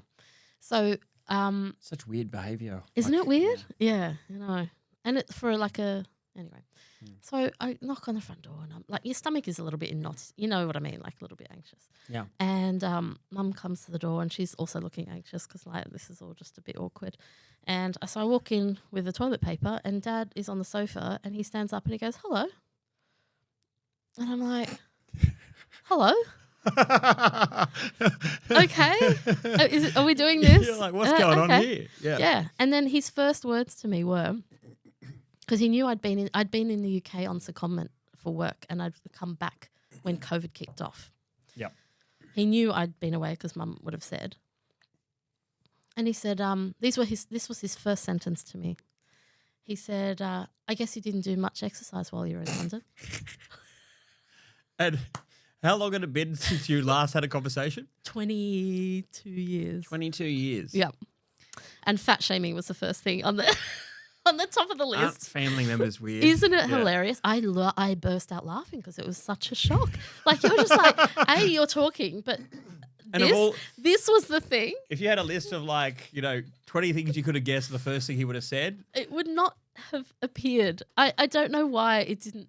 Maybe it was. I shouldn't be so shocked by it, but I was so shocked. It was just hilarious. So I started laughing. I mean, that's funny, but also the fact that toilet paper was the olive bread. I know. Right? I know. Who knew? Who knew that's what it would take? That is I know. He must just have some real bum issues that he was so grateful that he's going to put it all behind him. Behind him. Sorry, I heard it. Yep. That is such an Aussie story. Isn't it? Because, we all know how much everyone coveted the toilet paper, that it's so funny that would be the thing that broke the ice after 20 years of silence. Of silence. Thank you for keeping my bum clean. Thank you, daughter. Yep, that's it. That's amazing. Yeah. So, and now he's been talking to me ever since. And I mean, in the way that, it's not in depth. I mean, surely if you're your mum, when you left, you would have been like, what was that about? No, but she wouldn't have that relationship with him. Yeah. She's okay. She's just going to go with the flow. She's not going to rock the boat. She's not going to. But she was a bit like, is this a one-off? And the next time I came around, no, it was fine. And and that's how it's been ever since. Now, we think maybe there's a little bit of sort of maybe some dementia kicking in. And could be, or it could be just the healing power of 3-ply toilet paper. Mate, I mean, absolutely. And that little puppy on the that's what on it the is. sorbent. Yeah. He loves little puppies. But yeah, I know it's quite strange situation. I mean, there's so many things it could be. I mean, I think also people had such a tough time during COVID, right? That I think it just it affected people's priorities, and I think it made people kinder. I think so. Yeah. I mean, it probably had a few different effects, but I think overall there was a bit more consideration of others because you were kind of forced to do things that were considerate of others, which is not to infect others. And maybe also he's getting old and he's just thinking about his mortality. And I mean, it would be very hard as a parent to be looking back at your life and think, I have these 4 beautiful children, and I don't have any more, or I don't have a relationship anymore with 3 of them. Yeah, I would find that a heavy burden to bear every day. I didn't vibe from him that was an issue for him. Sure. I don't know why. Maybe it ultimately is, but actually, But that must be a feeling for many parents Yeah. in Jehovah's Witness faith, right? When their child leaves, Yep. that they must be so conflicted. Yep. And so, I mean, you were lucky, right, that your mum continued to talk to you the whole time. That's But right. there must be so many parents that choose not to, but like wake up every day feeling that The burden of it. conflicted feeling Yep. between their faith and the love of a child. Yeah, that's right. And Yep. obviously, the love for you won out in that instance. Yep. But it must be. It sounds like for a lot of people in that faith, you're just constantly juggling complicated feelings of conflict. I think so, and I think then numbing them, and they don't drink or take drugs, so it's numbing it through like detaching from those emotions. And being smothered by the community, get around you anytime That you're love feeling you, down. and it's all like and I still have to navigate my way through heavy emotions. So if I'm feeling something, I'm very easy to just shut it off. You know, Book of Mormon. Have you ever seen that musical? I've seen the musical. Yeah, it's great. You know that song where he goes, "Just switch it off." Like a light switch. Yeah. That's it. Yeah. To me, I mean, I was in tears of laughter. That musical feels very Amazing. Matt Stone and amazing. Trey Parker It is are the amazing, best. aren't they? Such a shocker. Yeah. It's the best. But anyway, that song, never mind. That feeling is a thing where you can just something awful could be happening at home, but when you rock up to church, smiles go on. You cannot be sad when you go into that environment. You cannot be down because they just don't accept it as an emotion. You can't be angry. They don't, accept it. It's like you have to just maintain this like happy Gotta lock these smile. feelings all away in little buckets. Ned Flanders, like on acid. Yeah. It's just that howdy, like let's all pretend. So really, it's a constant battle because that stuff is sort of indoctrinated in this is how we behave. Like this is what we do at home. This is how it is outside. We don't let people see that thing. It's hard to unpick that and go, I'm going to just feel this emotion as I'm feeling it, not sort of go, this is upsetting, anger, I really struggle to find anger still. What do you mean by finding it? You don't get I angry? don't get angry. Yeah. Yeah. And what to me that I figured out is because I don't, I haven't been able to easily find boundaries, right? Because anger is usually because someone's crossed a line, right? Yep. But if you don't have a line, they just can come in and out, and you just kind of go, well, I'll move away from that, or I'll. Sure. So how do you manage that without being a doormat to people? Well, you just are a doormat for a while, which is appropriate for an ex-Jehovah's Witness. But also, I think I think I was a doormat for a while. Yeah. But then after that, I'm trying to find something steely that would at least, I do get angry sometimes, but it's not a comfortable feeling that I can find. And so I probably do shut down more than I do get angry. So if I do get to a boundary, I might protect myself, but I wouldn't attack. Yep. On a very rare occasion. Are there any kind of feelings that feel like more raw to you than others in terms of things that you feel now that you felt like you weren't allowed to feel when you were before? Yeah. Like down? Yeah, that was probably my go-to because I thought, I suppose if they're all different avenues, it's the one I feel like when I left, as I was leaving, and when I left, sort of being very down or depressed was the one I felt like, okay, I can nail that because it's isolating. It's people leave you, kind of leave you alone. You kind of go into your own dark headspace. I found that very easy to kind of get into. Yeah. And actually, I was sort of happy with it. Really, it's weird. You were happy with the feeling of being allowed to be sad. Yeah. Right. And I kind of linger in it a little bit. I lounge around in it a bit. Well, yeah. I mean, I guess it's nice to be able to acknowledge that you're sad and not have to second guess or feel like you have to instantly escape that feeling. Yes, right? yeah, exactly. Because then you can sit there and think, okay, why am I feeling this feeling? What can I do about it? Instead of how do I make it go away? Like putting a Band-Aid solution on it and just trying to distract yourself out of it. That's it, which is what I did. A lot of socializing, a lot of having people around. People were my medicine to feeling that. So, yeah, absolutely. That is the one that I found easier.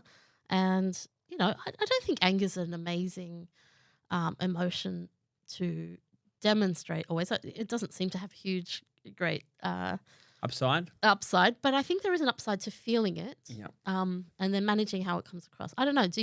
What's your I mean, go-to emotion? I was certainly angry, like growing up. Yeah.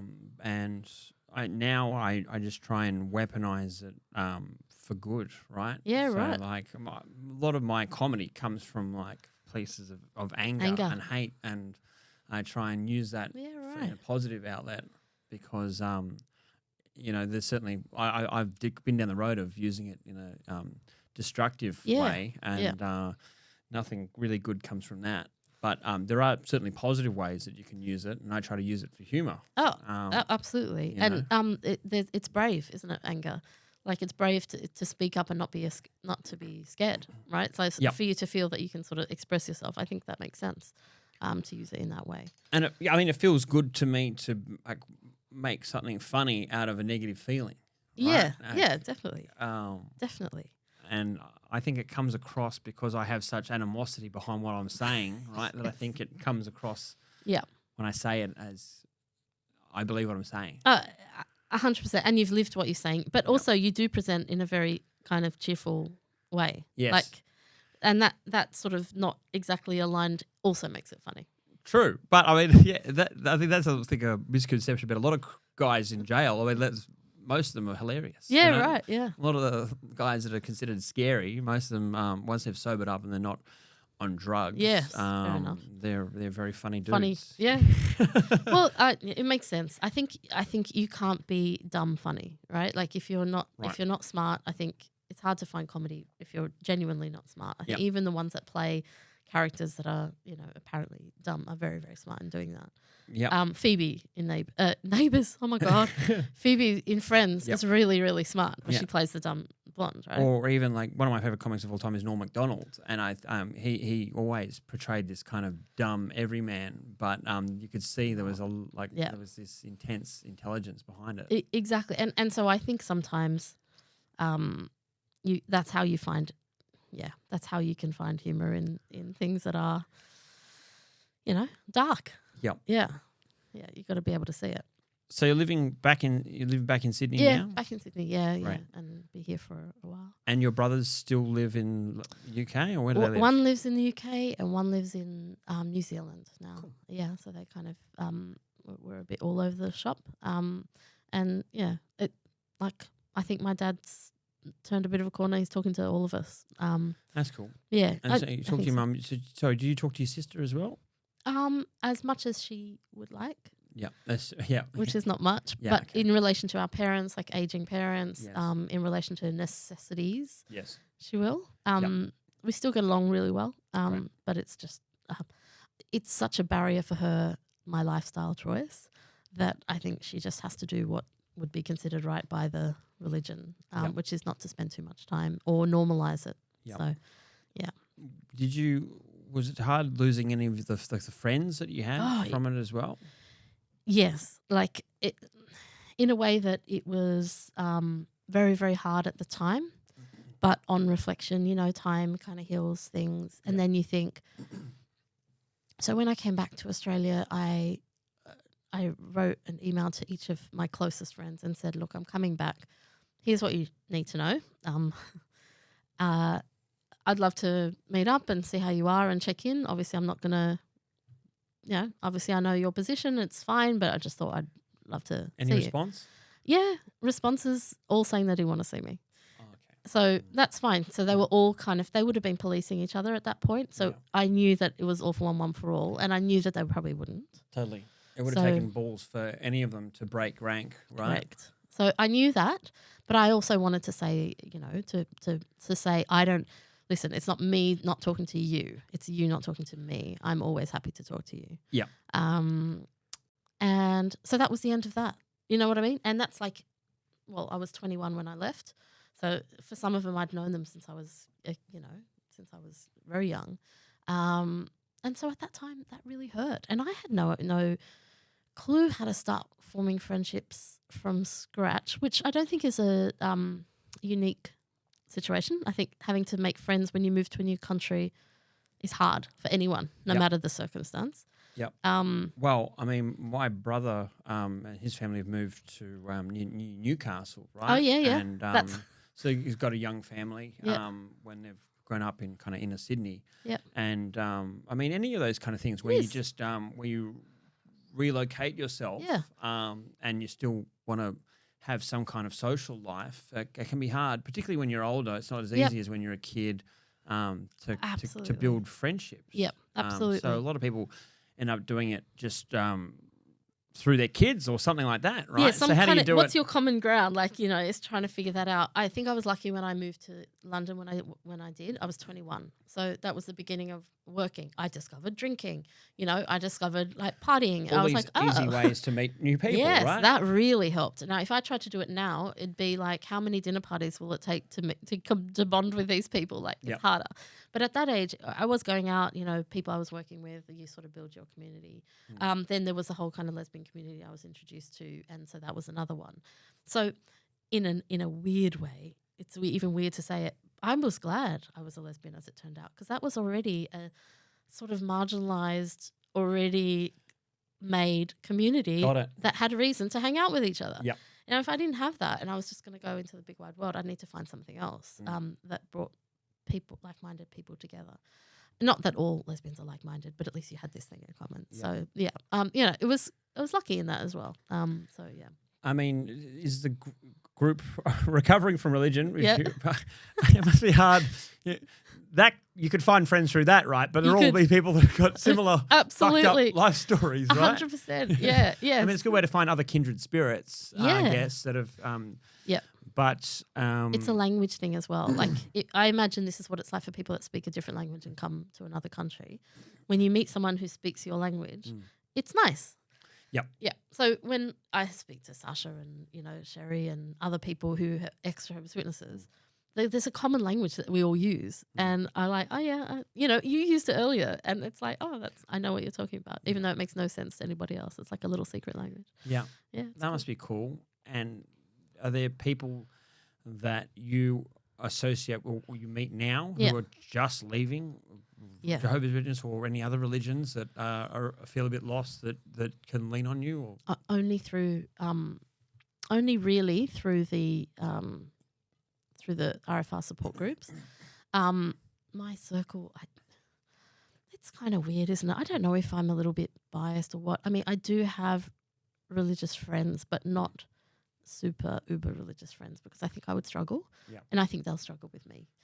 So I do a lot. I do comedy about religion right? and God and the Bible. And if you were very religious, you may find that offensive. If they find that offensive, then it's hard to come back from that friendship. Yeah, you can't.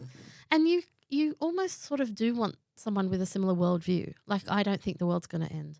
I don't think when I die I'm going to go to heaven or hell. I don't think someone's watching me all the time.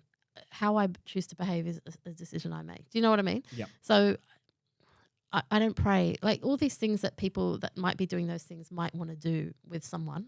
Yeah. I'm just going to be like, not the right person. So as it turns out, no, I don't have, like, my network is sort of mixed, but I would say heavy on the agnostic atheist. Do you feel happy now with your life? Yeah. This is the happiest I've ever felt. Now that I'm trying to nut things out, like how I respond to my dad talking to me again, these are luxuries or these little things that I'm trying to figure out, like how to get angry. What? That's such a non-issue. But I'm getting to them now because I feel so many other things have come together. Like, I got married towards the end of last year. That's amazing. Yeah, congratulations. Thanks, man. Just because I can. That's why. Yeah. No, but I like it. You're like, fuck it. Exactly. Who wants to get married? That's right. But, also just like having a loving relationship, which makes sense to me, and I can be myself and feel like not have to put the face on. Yeah. Those are new things, and I feel very happy with it. It's not cool to be a happy comedian. I don't know if you have noticed that, but I really struggle at times. Like, I'm digging stuff out from my history, because if I were to talk about now, this is not a very funny shit material, right? Yes, it would be so shit. So I don't know. It's a weird. I don't want to hear about you being happy. Fucking. No one wants to hear that. I mean, everyone's a bit post-COVID and a bit like tired of all that. But no, broadly, I would say I'm probably most comfortable in my own skin. How about you? It's crazy that I think about the fact that I mean, I say this a lot on this podcast, but I'm 36, Yeah. I'm broke, and I live with my parents, and I'm Brilliant. probably the happiest I've ever been in my life. You was it the same when you were 16? No, I was happy as a kid, you know. Yeah. I enjoyed all that, and I went to uni, I had a great time. But just over the years I just became a slave to drinking and partying and gambling addiction, and then later drug addiction, and I just somewhere along the way I lost myself. Yeah. And you're feeling more. Now I like the man I see in the mirror, and I love my life, and Brilliant. So that's why I'm like, none of this would happen if I didn't have it all go to shit. It has to, and I get that. That's the when I even think of what your podcast is called, like shit going sideways. I think the alternative is for it never to go. Like sideways kind of is movement and change. Yeah. And sometimes change is what is needed, to mix something up. Otherwise, we're just going to be. You could have stayed as a Jehovah's Witness, never marrying, right? Living as a spinster, and living and dying wondering, right? Oh, isn't that awful? That is another sliding doors, another parallel universe. There's a version of you that never did those things, that never spoke up, never spoke to your brother, never went to London. That's right. And is going to lay on her deathbed and think, fuck, what different life could I done? live? And, and this life, you're happy. It's incredible, and also happened really quickly. Like it didn't. Well, no, actually, that's bullshit. It did take a while, because I think it's a bit of exploration to get to happy. Just leaving something, like you coming out of prison, you're not immediately like, yay, I'm out of, there's that bit afterwards. I think that you're like, that's where the hard work starts, in a sense, when you've got to figure it out. I had trouble readjusting even after 4 months, so I can't imagine what it's like for guys who do for 10 years, right? You get so used to a certain way of the world and a routine, and then to be free to make your own decisions. Like I get to decide what I do every day is terrifying after you've been told what to do all the time. Absolutely. Suddenly, that's why I thought jail is easy, real life is hard. And it's so weird that you say that. Like one of the biggest things I felt bad about not loving was the freedom. So when I got out of being a Jehovah's Witness, I was like, I can do whatever. And everyone's like, you can do whatever you like. You can watch this. You can follow. If you want to go to uni, you can go to uni. And I was just like, can someone just tell me what to do now? Because I had been given every single pathway laid out for me. Yeah, you've been given all the instructions for so long. All the instructions. They'll tell you what movies to watch, what music to listen to, all the things. And then suddenly when you're behind the steering wheel and you're like, fuck, it's exhausting. What do I do? Where do I go? It's exhausting. What do I like? I don't know. And now I have to try all these 16 flavors of peanut butter and I don't know. No, that's not a good example. But, it's like that. It's like a supermarket where you're like, this is overwhelming choice. It's not the excitement necessarily that you think it will be. Yeah. And I felt guilty that I longed to be told what to do. And that is how I landed myself in a relationship, which was a bit more like structured, let's just say, where the person I was with knew what they wanted, and it was easy for me to kind of just like get swept up in it. Not necessarily their fault, but I was not gonna. It was easy. Why stand up to something if it's already decided? Yeah, I could carry on living in that way, and I can see how you can not always enter the best relationships after. You're not necessarily enjoying the feeling of having to make all your own choices. Yeah. Yeah. But anyway, that's no longer a problem. I found from being locked up, I found it easy when it's the routine and you're told what to do, and also I only had to worry about, I didn't have to worry about rent or, True. anything. My only job was just survive another day. Yeah, right? yeah. And so it made things so simple that I found it quite relaxing in a weird way compared to life, the pressures of life. Yeah, because you've got to factor in all these other things as stuff. well as surviving each day. Yeah. So it's all this on top. So it can be quite overwhelming. Yeah, but I mean, how about now, like in terms of connecting with people? Are you like relationships, how has that changed that for you at all? I don't know if it's necessarily because of anything to do with prison, but I ended up in prison because my ex-fiance had a mental breakdown on cocaine, which was my fault because I had it around the house all the time. Right. She ran off and told the cops that I had a house full of drugs and got me raided. And, my God.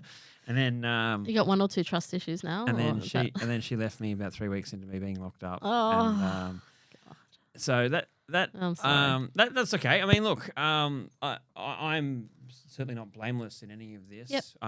She'd hardly done cocaine until she met me, and Right. so yeah, it's my fuck up really. But so that's kind of affected my desire to really connect or get close to anyone at the moment. But plus, at the same time, I like the fact that I feel so driven at the moment to do all this other stuff, whether it's podcast or comedy or working a job and exercising, that I'm so busy. You're pumped. That I just don't have time at the moment to have much of a personal life. And I figure, I mean, I'm not exactly a dream catch at the moment, being 36 and living with my parents. So I'm like, I'd rather just park that for a little while and work on myself. Yeah, I think that's fair. And those things will come in time. 100%. Yeah, I think when you're feel up for it, in a way, if you pull it before you're ready, it can be a really bad thing. Yeah, I don't want to just be doing it because I think I should. That's right. I'd rather just do it when it organically, and when there's room in my life for a person. Yeah. Yeah. Oh, which is great. I feel. I'm not asking you out, Andrew. I don't want you to freak out. But if talking about kind of community, I feel like one thing that saved my life a lot was just the comedy community. When I got out and started doing open mic comedy, and you get to know these guys because you go to all these gigs and everyone's there at the same things. Yep. It was just right when I needed some new friends, because like a lot of my friends had just like turned their back on me. Right. And also like I'm older, I'm 36. Yep. So a lot of my older friends were married and kids and suddenly you're around a different all route. these. Yeah. And now suddenly you're around all these kind of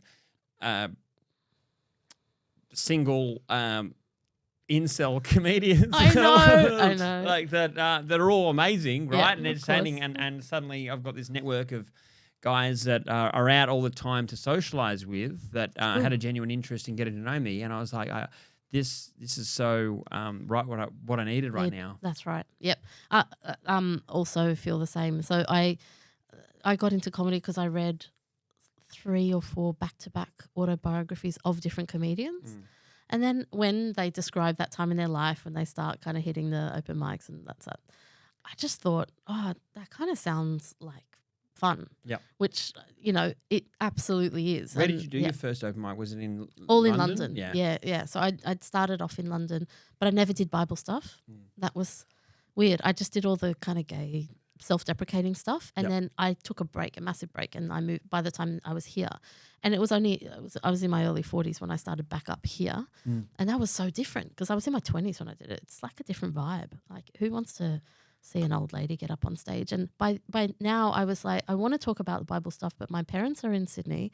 I have a risk of them seeing that I'm laughing at the religion and at the Bible, and they'll be really offended by that.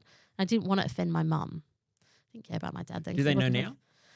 Yes. Like my mum does. I don't know about my dad, but my mum is all over social media. I tell people that, she has 5 Facebook accounts because for a while she kept creating accounts she kept signing up rather than logging in.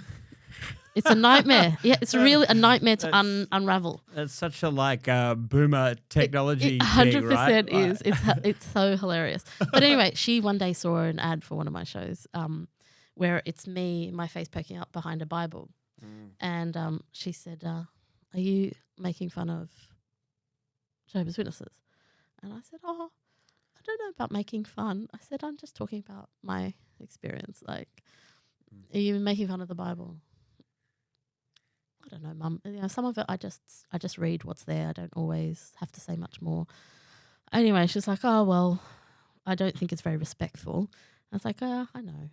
Well, what can you do? That's a kind of angle on it. So I'm lucky in the fact that I feel, I'm conscious of it, but it's not going to stop me. Because I was like, what am I going to do? Wait till they die, and then I'll be in my 60s trying to do stand up to talk about. You have to bite the bullet at some point. There's a little bit of confidence I was lacking, but I kind of just thought, that's it. I just got to do it. I thought my parents were going to shit a brick when I Did you? told them that I was going to get up on stage and do jokes about getting arrested and going to prison. Oh, of course. Right? Yes. Because it's a similar thing. You know? It's a similar thing. It's like you bring shame to the family. Oh, God, that's hilarious. But I was, the way I kind of justified it was like, look, this is the most interesting thing I'm ever going to have to talk about. But also, there were already articles in the Daily Mail about my arrest and all this kind of stuff, you know. So I was like, the news is already out there. Yeah, like it's not like can't hide it. I'm just trying to own my own fuck up, and do something productive with it. And how you're positioning it wouldn't be anything they would be embarrassed about, right? Like you are owning it. I mean, there are some jokes where I certainly glorify drug dealing, okay, right? Because it's funny, but you know, So I think that they get it. They get that it's for comedic purposes. Yep. And it's hard to argue about it when people in the room are laughing. That's true. You know, that's true. I think that's right.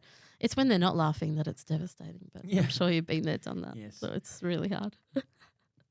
What can you do? Yeah, but I think it's a good outlet for it, and storytelling and like what you're doing and just talking about it, because it is the sort of thing that people don't always want to talk about. So all these things, right? Yeah. I think these are things where when you hear someone making a joke about it, and it's a good joke, you're laughing, but you're also like, wow, this is a world I don't know anything about. That's right. Oh, I get that. You must get that all the time. You get that, I reckon, which is they kind of lean in. Sometimes I think, I'm not always delivering as many jokes as I would like, because sometimes I'm just like, this is kind of it. And people they're listening. I can tell they're listening, but I'm like, oh, I need to make them laugh. There's a pressure to make them laugh. But I think there is a sense of curiosity to that new world of something they may not normally experience. I just figure there are plenty of comedians out there doing, observational stuff, and they're going to be much, much better at that. And I think you're right. If you've got some unique angle, it's good to explore it on stage. Well, I mean, you've got this whole world that you can use observational stuff about that no one else has had the privilege of being able to observe at all, right? Yes. So it's just like get prison food. Yeah. Right.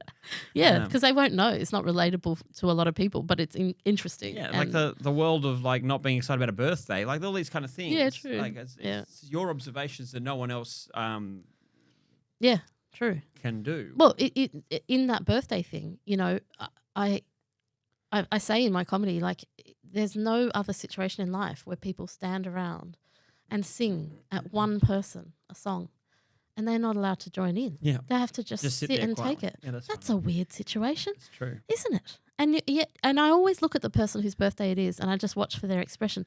They're not loving it. Not really. In that moment, it's pretty awkward. Yeah, particularly if you're in a restaurant or something. And then strangers get involved. I know. Like, they always look embarrassed and like they want to die. Yeah, and then I think that must be the purpose of the cake, to make that experience, like to have something at the end of it, because it must just be awful. But it's weird. We all agree this is what we do, and that's what we do. It's crazy. All these things that are around us all the time, but if you're not used to it, it's like you're like an alien. Which I do feel like sometimes. That's what I mean. That there's all this stuff that perhaps you can dig into the well of all these things which were normal for you when you were younger, which people would just find absolutely insane, where there's just there's a good joke there. Yeah. I'm sure that you've been absolutely delving into all that stuff for a long time. Yeah. You try and find things. I'm saying, I'm looking forward for one of these days I'll see you in action yeah, and vice definitely. versa. Yeah, I'll definitely. We'll definitely have to check out each other's shows. But yeah, it's a funny situation to see, to be part of, outside of a world and then in it. Yeah. And be able to see it from the outside still, and not really lose sight of that. I don't know what I'm going to do when I run out of prison jokes. You know what to do. You've done it before. My dad, when I got sentenced and I was in court wearing like 3 pairs of underwear because I thought I was going back inside, and I didn't go back, and I ended up not going back. My dad said, "Sorry, Andrew, I know how much you wanted to go back to get more material," because he knew how badly I. But you had plenty of material in your trousers. That is hilarious. Well, Well, I think we've covered it off. Do I you? think so. Yeah, I feel pretty covered off. Thanks. That was great. That was really good to chat. Thank you. Well, this has been another episode of Shit's Gone Sideways. I've been here with Naomi Mourra. Thanks for your time. Thank you. Shit's gone sideways.